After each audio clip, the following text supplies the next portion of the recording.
Langkah ketiga itu yang nanti saya sudah minta juga kepada para kepala desa itu supaya mendata kembali untuk kita usulkan kembali data yang mungkin warga yang belum sempat masuk.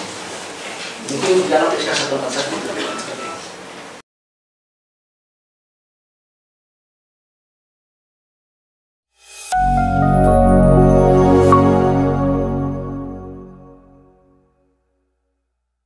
Baik, salam. Helamatullah. Bapak Ketua DPRD Kabupaten Saburai Jua yang saya hormati, Sekda Saburai Jua, ya Bapak Wakil Ketua DPR, mohon maaf, Bapak Ibu pimpinan OPD, juga anggota DPRD Kabupaten Saburai Jua, Bapak-bapak camat, kepala desa, juru bicara. Hari ini Bapak Ruben Kadedipa yang saya hormati, singkatnya Bapak Ibu, hari ini di dalam pertemuan RDP tentang Seroja.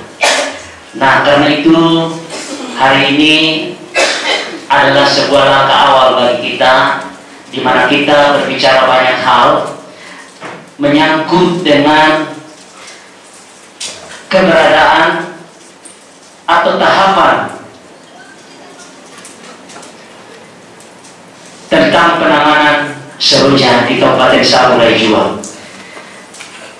Bapak Ibu semua yang saya kasihi, pada hari ini tentu hari ini menjawab pertanyaan tadi daripada juru bicara Bapak Ruben Kadedipa bahwa terkait ketidakhadiran Bapak Bupati karena beliau sedang bertugas dan delegasian tugas hari ini ke saya, sehingga saya bisa menjumpai Bapak Ibu semua. Dan tentu dengan terkait dengan kewenangan yang sebagaimana Pak Bupati selayaknya bahwa seluruh juri seperti yang tadi yang Bapak juru bicara tadi bicara, bahwa memang kewenangan ada di Bapak Bupati, sehingga hari ini perlu kita hasil hari ini sebentar kita akan laporkan kepada Bapak Bupati. Baik, Bapak Ibu semua, terkait dengan data-data Seroja yang sudah kita tahu secara bersama, bahwa sesuai dengan review API, bahwa total penerimaan atau total penerima daripada Bapak Ibu yang mengalami kerusakan Seroja ini kurang lebih 9.942. Padahal data awal daripada kita itu kurang lebih ada 10.000. Nah, berarti tidak ada kesesuaian data. Setelah saya tadi panggil Kepala BPBD, bahwa itu ada terkait dengan ketidaksesuaian data. Misalnya, ada yang menggunakan KK sama, sehingga itu perlu direview kembali. Yang kedua, ada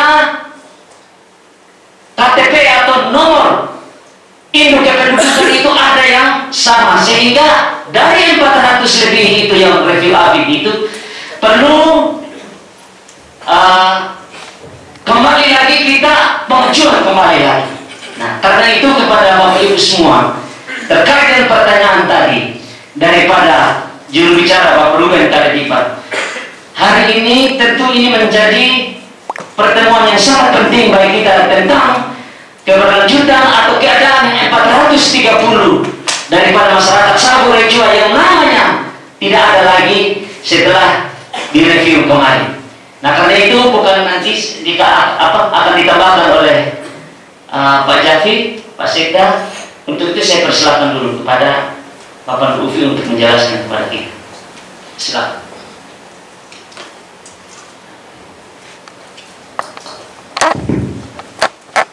Baik, selamat pagi Bapak Ketua Dewan yang saya hormati, Bapak Wakil Bupati, Bapak Sekda, Bapak Wakil Ketua 1 yang saya hormati, Bapak Ibu anggota Dewan yang saya hormati, Bapak Ruben Kadedipa, dan semua yang hadir pada saat ini yang saya hormati. saya ingin menjelaskan mulai dari alur dari muncul uang sampai di sana. Pada tanggal 24 Desember itu kami diminta supaya Enarnas Kabupaten Kota itu kami diminta supaya lengkapi administrasi. Jadi itu semua administrasi semua itu mulai dari perjanjian kerjasama antara Pemda dengan BNPB, kwitansi semuanya harus ditandatangani oleh Bupati saat itu, dan batasnya tanggal 30, dan itu tanggal 30 selesai, tanggal 31 disuruh kami cek uang sudah masuk atau belum. Tanggal 31 Desember 2021 itu kami cek di BRI, ternyata uang sudah masuk jam 9 malam, uang sudah masuk. Jadi Pak Ketua, izin Pak Ketua. Ya sebentar Pak Ketua, maksudnya begini Pak Ketua, jangan menjelaskan di tengah-tengah. Disesuaikan dengan apa yang tadi ditanyakan oleh Pak Ruben, supaya jangan kembali lagi. Begitu. Jadi saya pikir Kepala BPBD mencatat apa yang dipertanyakan oleh Pak Ruben dan teman-teman. Harusnya dijawab runut seperti itu, supaya tidak bolak-balik. Begitu Pak. Terima kasih Pak Ketua. Oke, terima kasih Pak Karya Jamil, Anggota Dewan yang terhormat. Saya hanya ulang saja. Tolong jelaskan data satu persatu. Kita kasih. iya. Mulai dari sini dulu. Dan data dulu. Jangan sampai itu apa? Kita kasih kesempatan kepada Pak Lutfi untuk menjelaskan sejak Seroja ini menimpa kita. Jadi maaf ini ada banyak langkah yang diambil oleh pemerintah. Jadi tidak bisa dijelaskan. Bahwa semuanya tidak sempurna ya, bisa dijelaskan saja dari awal. Saya persilakan. Saya minta maaf, sebenarnya saya mau menjelaskan itu berkat yang masuk. Sebenarnya saya mau menjelaskan itu. Nanti kalau saya masuk dengan aturan-aturan ini. Jadi waktu pendataan awal itu mulai dari desa, kelurahan, data dan disampaikan kepada kecamatan. Setelah itu tidak cukup. Dari PUPR, dari tim kita minta supaya rekrut tenaga verifikasi dari tiap desa kelurahan. Di sini ada syarat.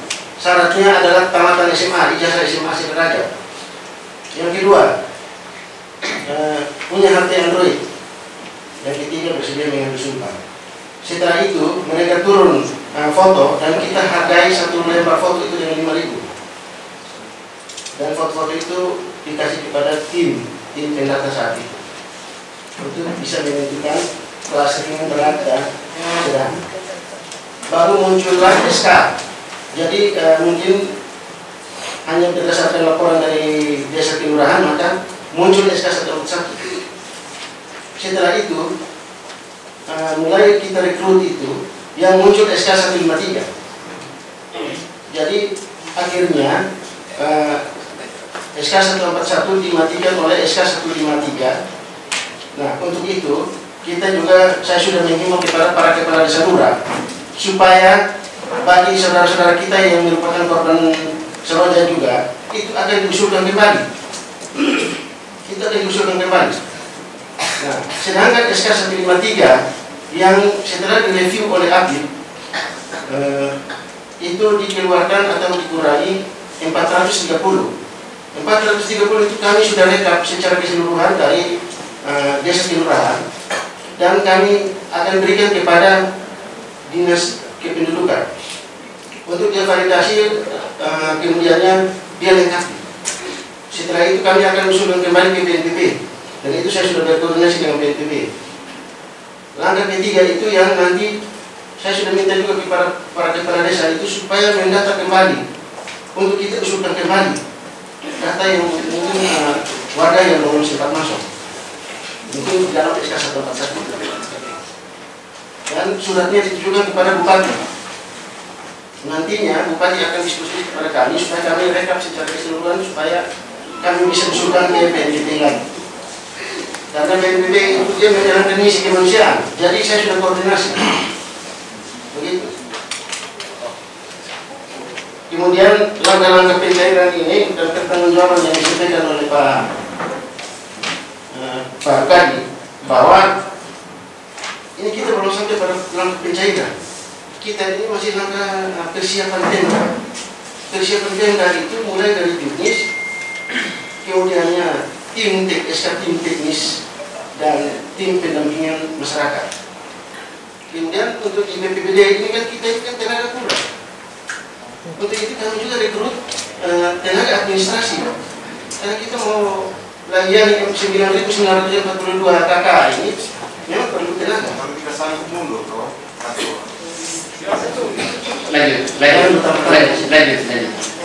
Lanjut dulu, lanjut ya, ya. Ini gilirannya Pak Ando. Ya. Silakan.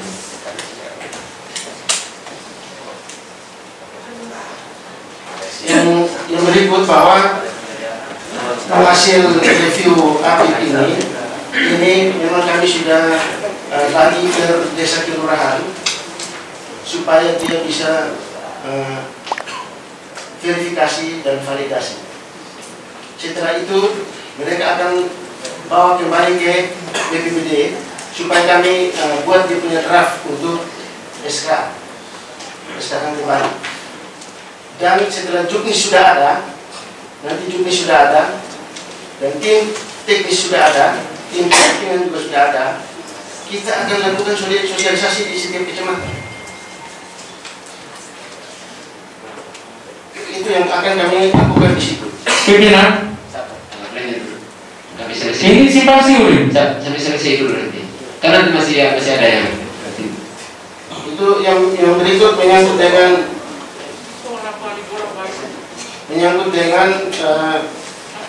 berkas yang saya minta, yaitu map hijau, map kuning, map merah, dengan diisi dengan itu hal teknis. ya, Dijelaskan pertanyaan siapa dan itu. yang diisi dengan KTP, fotokopi KTP, fotokopi. Saya potong dulu, karena saya bertanya, minta maaf Pak begitu. Kalau Anda menjelaskan berkas, saya ingin bertanya, bagaimana dengan orang sudah memasukkan berkas, lalu namanya tidak ada lagi? Sementara orang cari ini materi saya mati Pak, beli 30.000 satu. Oke, dijelaskan Pak. Pak tidak menjelaskan pertanyaan saya, bagaimana dengan data 141 yang nama mereka ada, lalu hilang 153. Sudah sejauh mana sudah musuh tidak? Jangan bilang mau musuh. Ini sudah saya tahu ini. Kapan ada musuh itu? Dari mana itu? Oke. Pimpinan Kasih. saya kira begini, kita sudah sepakat tadi soal mekanisme rapat sejauh. Kasih selesai. Terlepas seberapa kualitas yang disampaikan oleh pemerintah, kita menanti saja ruang masing-masing itu. Oke. Sehingga Lanjutkan aja. terorganisir ini pembicaraan ini. Belum silakan dilanjutkan. Jadi baik. Tolong jangan dipotong ya. Sampai selesai dulu. Silakan.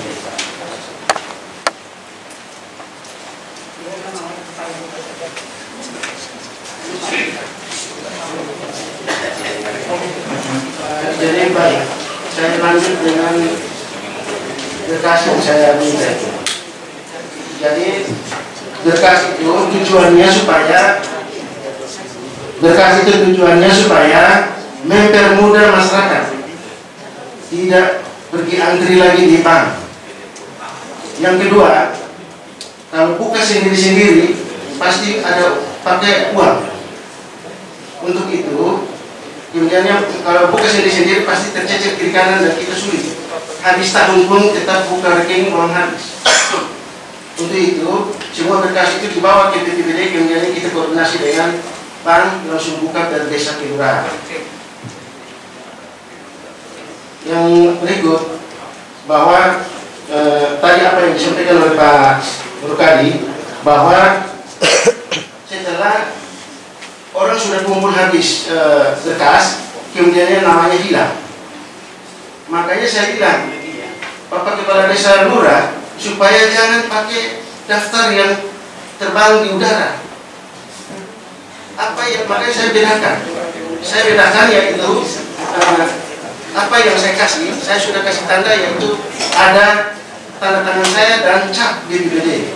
Itu membedakan antara SK yang lain dengan SK yang berhubungan dengan uang. Jadi mungkin ada yang pakai SK 153. Kalau pakai SK 153 sudah jelasnya saya tidak mau pakai, karena kalau lebih daripada itu yang dikasih uang adalah 9.942, sedangkan pakai SK 153 dikasih 10.372. Uangnya saya ambil dari mana? Begitu. Jadi terjadi pengurangan sebanyak 430 itu. Nanti kita sudah kirim ke Dispenduk supaya dia lengkap validasi sertifikasi, kemudian dia lengkapi, kita akan kirim ke BNPB dan saya sudah koordinasi dengan BNPB.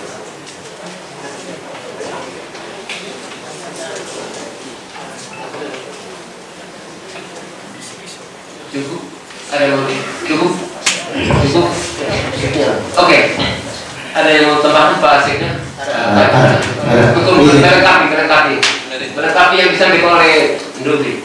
Oleh Pak Ketua, biar runut penjelasannya, saya kira saya pertegas kembali apa yang kita catat dalam pertemuan sebelum ini Pak Ketua, pertemuan kedua dengan masyarakat ini, biar nanti dijelaskan secara runut nanti Pak Wakil maupun Pak Sekda sebagai ex officio kalau itu beda ya.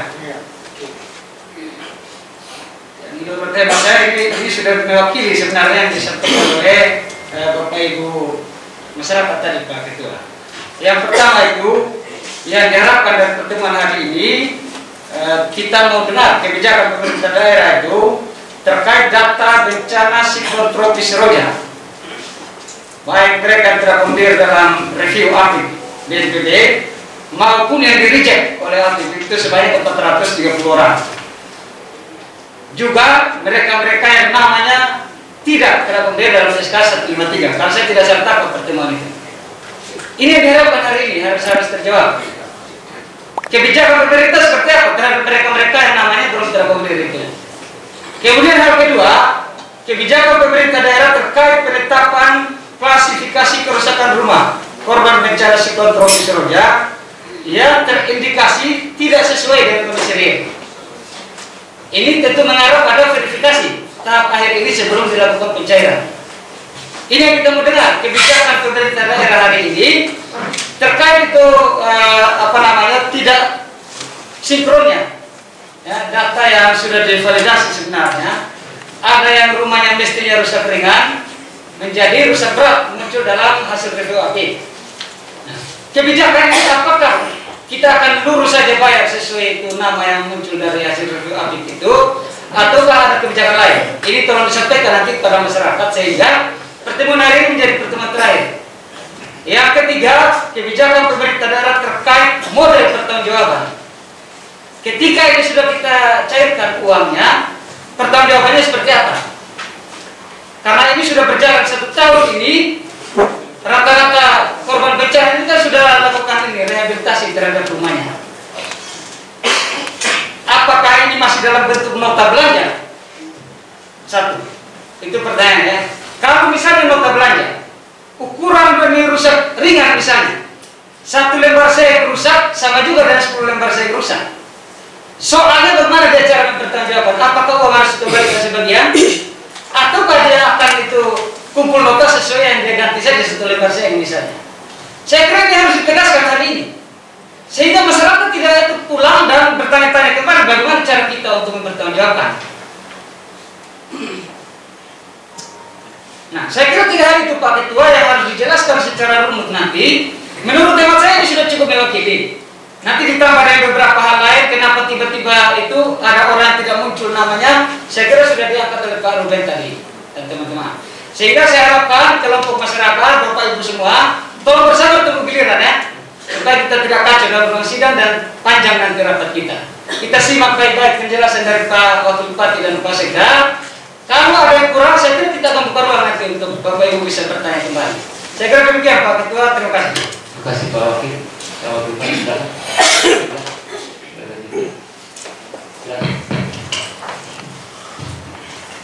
Izin bicara dengan Mungkin direspon dulu. Direspon dulu ya. Dengan Pak Wakil. Oke, baik, terima kasih. Silakan.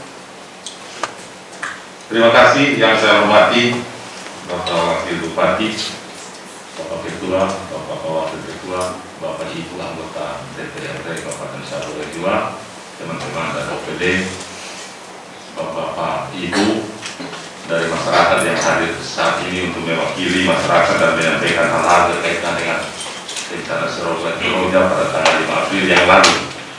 Saya mungkin agak kasih input dalam menyampaikannya. Jadi baik, yang pertama, kita semua pemerintah sebenarnya rindu untuk memberikan bantuan ini kepada semua masyarakat. Kalau bisa semuanya dapat, itu harapan kami. Selanjutnya, pada waktu yang lalu ketika terjadi bencana itu, singkatnya semua pada hiruk pikuk. PKW semua hiruk pikuk karena punya rumah juga rusak. Kemudian kepala desa semua juga mengalami hal yang sama, tidak ada yang luput di daerah ini. Kita semua mengalami hal yang sama. Dan kami waktu itu didatangi oleh pejabat dari BNPB pusat dan Pak Gubernur, kemudian Pak Wakil Gubernur. Kami diminta untuk segera melakukan pendataan dengan model diarahkan dari kementerian, dari BNPB, dan kami guide sama Dinas PU, Dinas Perumahan Rakyat, yang mengetahui secara teknis model pendataan seperti apa untuk mengetahui tentang rumah-rumah yang rusak itu. Pendataan pada waktu itu yang pertama SK 41 141 itu diambil data dari kepala desa, dihimpun jadinya SK 141. Ketika kami diberikan pola pendataan pada waktu itu harus menggunakan peraturan dari Kementerian PU, patron itu harus kami pakai, maka kami pada saat itu merekrut tenaga-tenaga yang saat itu juga sulit kami rekrut. Diwajibkan harus punya HP Android. Kemudian pertanyaan waktu itu, uang datang dari mana? Orang tidak mau kerja bakti saat itu, mungkin saat ini juga.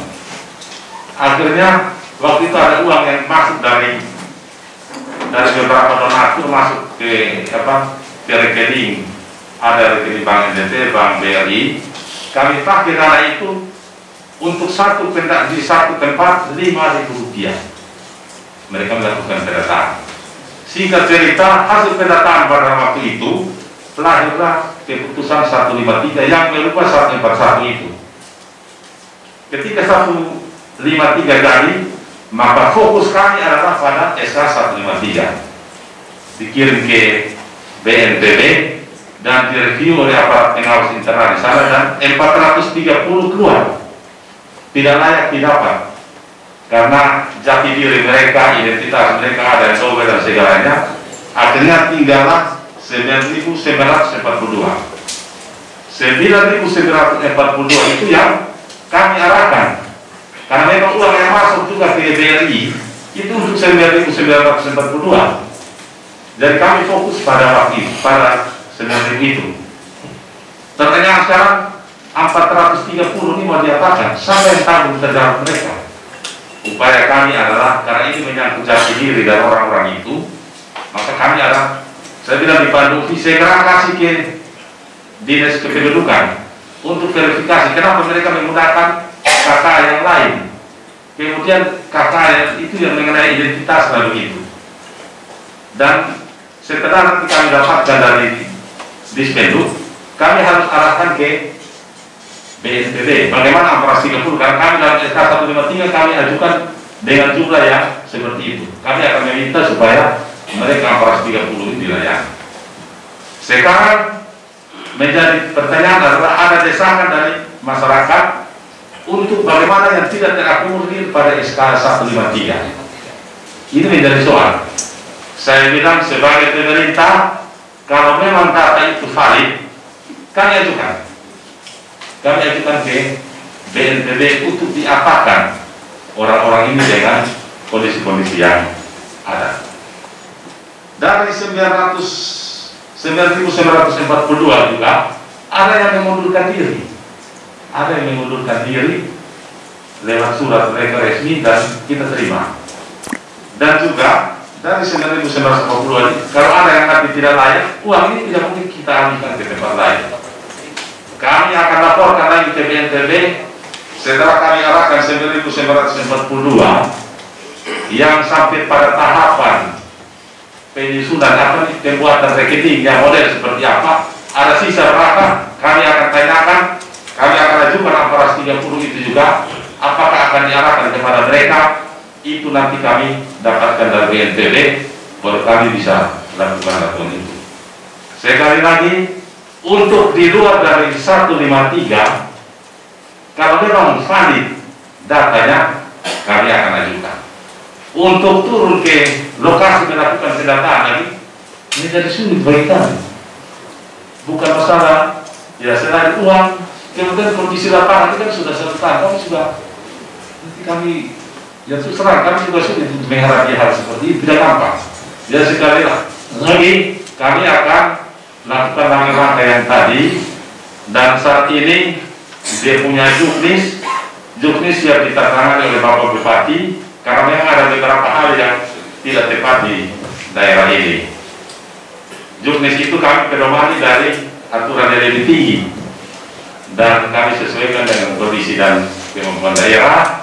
Sekali lagi, Bapak Bupati besok balik dan tanda tangani, dan dengan juknis itu menjadi faktor untuk kita melakukan apa dari uang 127.795.000 juta itu. Kita mengarahkan itu dengan pola-pola yang ada. Hal-hal yang sifatnya teknis, saya bilang para kepala BNPB, tolong dibuat supaya sesederhana mungkin. Karena masyarakat kita ini, masyarakat sangat sulit punya akses dengan hal-hal yang lain. Saya tekankan pada hal seperti itu, supaya masyarakat jangan jadi simpang siur. Simpang siur, kalau nama mereka sudah ada, kita bisa arahkan kepada mereka. Dan juga hal-hal yang tadi ditanyakan bagaimana kalau sudah mereka sudah perbaiki rumah dan sebagainya, ada dalam juknis sudah diatur seperti itu. Sekali lagi, juknis itu setelah ditandatangani baru kami bisa sampaikan kepada kita semua memang kepentingan yang berkaitan dengan ini. Baik, ini saja penjelasan singkat yang dapat saya sampaikan. Sekali lagi, kami siap diaudit bila mana waktunya untuk penggunaan uang yang datang dari para donatur, simpatisan yang dari luar semua, kami ada simpan semua. Kami siap diaudit oleh yang berkompeten melakukan audit untuk itu kepentingan itu. Terima kasih, saya kembalikan.